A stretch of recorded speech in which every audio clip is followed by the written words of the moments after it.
全球局勢越嚟越唔穩定，通脹要嚟啦。如果真係出現新一輪通脹，最先受到影響嘅可能係普通人嘅銀包。唔知大家有冇發現，最近呢段時間咧，網上好多熱搜都係油價上漲、股市暴跌、市場動盪，連平時完全唔睇財經嘅朋友都開始關注啦。我有個朋友平時根本唔會關心經濟新聞，琴日突然發信息問我：喂，你幫我睇下啊！我頭先啱啱加滿一箱油，點解成個朋友圈都話下個星期油價仲要貴幾十蚊？我當時嘅第一反應就係呢件事可能冇表面上咁簡單。咁後來啦，我查咗啦，國際原油價格已經衝破每桶$110，短時間漲幅超過20%。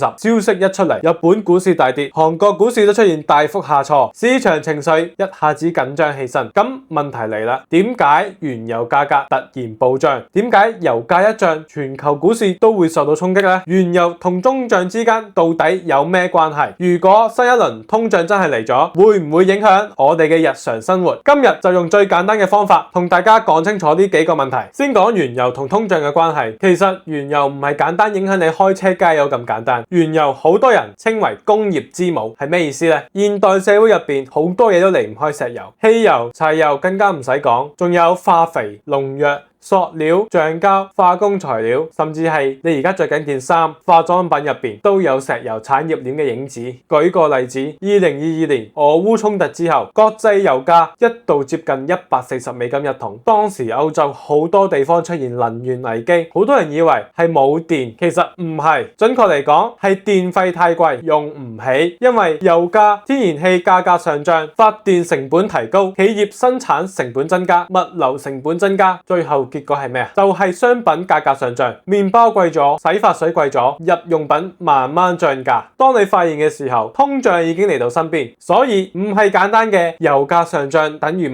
價上漲，中間其實係一條好長嘅傳導鏈。原油係第一環，你嘅銀包係最後一環。咁今次市場點解特別緊張？因為油價上漲速度太快，之前國際原油價格仲喺$80附近，幾日時間咧漲到$90，之後市場情緒發酵，直接衝上$110，單日漲幅係超過20%噶。點解今次反應咁大？核心原因之一就係中東局勢嘅不確定性。伊朗本身就係重要嘅產油國，如果衝突升級，影響到當地石油、天然氣措施，再加上霍爾木茲海峽運輸風險增加，咁全球能源供應都會受到影響。因為好多中東石油都需要經過呢條重要嘅航運通道，一旦運輸受到影響，市場第一反應就係搶油，而市場一恐慌，價格好容易就會快速上漲。原本大家以為局勢可能已經慢慢緩和，但而家嚟睇，事情嘅發展可能比預想嘅更加複雜。咁原油到底係點樣影響我哋嘅生活呢？第一步，油價上漲，最直接嘅影響就係汽油、柴油價格上漲，開車成本增加，物流運輸成本增加，你平時寄快遞可能不知不覺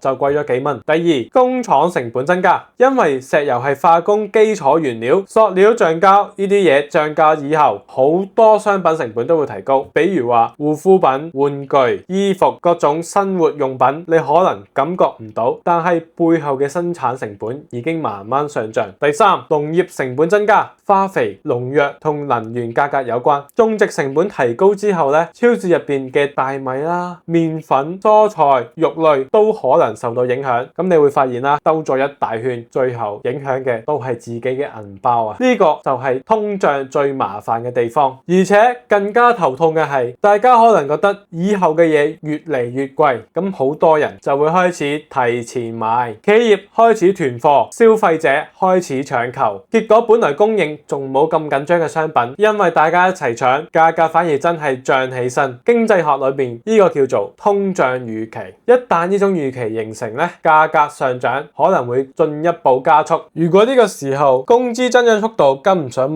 價上漲速度，結果就係你個收入冇減少，但你嘅購買力下降咗。以前100蚊可以買到嘅嘢，而家可能要120蚊。消費減少，企業唔敢擴大生產，招聘減少，經濟壓力增加。呢個就係大家常講嘅滯脹，亦即係經濟增長停滯，同時物價不斷上漲。國際貨幣基金組織曾經估算如果國際油價上漲10%，並且維持1年左右，全球嘅通脹水平可能會上升約0.4個百分點。同時，全球經濟增長速度亦都可能受到拖累。而目前最大嘅風險之一，其實來自美國。過去一段時間，美國一直喺降息問題上邊爭論不斷，因為美國政府現行嘅債務壓力非常之大，每年咧淨係支付利息費用咧已超過1萬億美金，所以美國希望通過降低利率減少融資成本。但問題係，如果過快降息，可能刺激消費，令到通脹重新抬頭；如果維持高利率，有可能增加經濟壓力。所以呢其實係一個兩難嘅選擇。